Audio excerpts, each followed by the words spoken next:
안녕하세요. 생각 많은 남자입니다.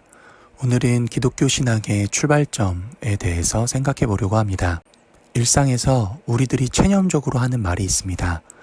다 그렇게 사는 거야.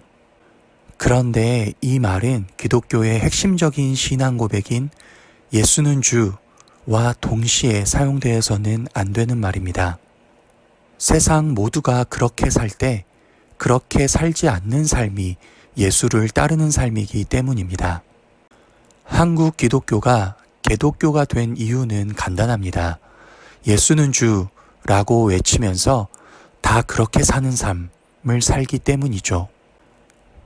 돈으로 살고, 재미를 따라 살고, 명예로 살고, 인기로 살고, 권력으로 살고, 인간관계로 살고, 자기 중심적으로 삽니다.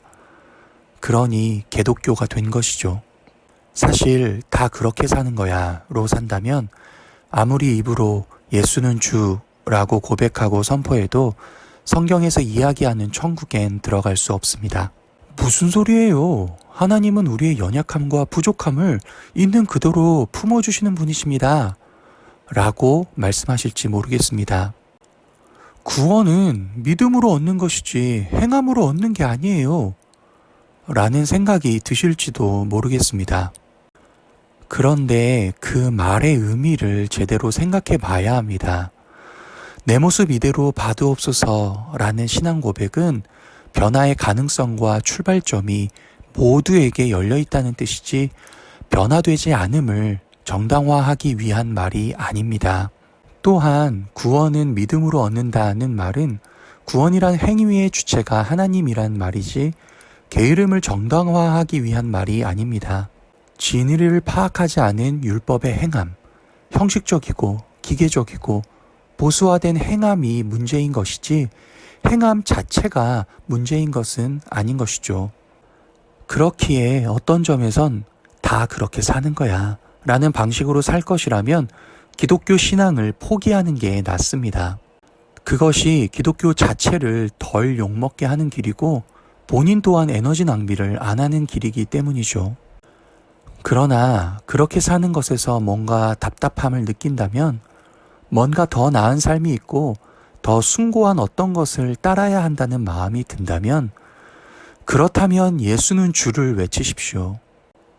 대신 그때부터는 다 그렇게 사는 거야를 포기해야 합니다. 예수는 주라는 말에는 책임이 따릅니다. 그렇다고 예수는 주라는 말 때문에 또다시 완벽에 대한 결벽증에 빠져서는 안 됩니다. 모든 사회활동을 중단하고 종교생활에만 몰입하는 것도 바람직하지 않죠. 예수는 주라는 말에 따르는 책임은 죄와 싸우는 것입니다. 마음의 중심에서 허영심과 자만, 이기심, 집착, 게으름, 폭력성, 이중성 등을 성찰하고 직면하고 포기해가는 삶을 사는 것이죠. 가치관과 삶의 방향성이 바뀌는 것입니다. 그것이 성경에서 말하는 예수의 길이고 십자가의 길입니다. 그리고 그것은 표면적인 차원에서 결코 기쁘지도 즐겁지도 않을 것입니다. 그렇게 사는 사람들이 보일 때마다 괴롭고 고민될 것입니다. 하지만 아주 깊은 심연적인 차원 속에서 영혼이라고 표현할 수 있는 그 모호한 어떤 지점에서부터 알 수 없는 기쁨과 갈망, 삶의 열정과 의욕이 솟아나게 될 것입니다. 예수 안에 참된 만족이 있다는 말은 식상하고 상투적이지만 이런 측면에서 진리입니다. 기독교의 구원은 다들 그렇게 사는 거야 로부터의 해방입니다.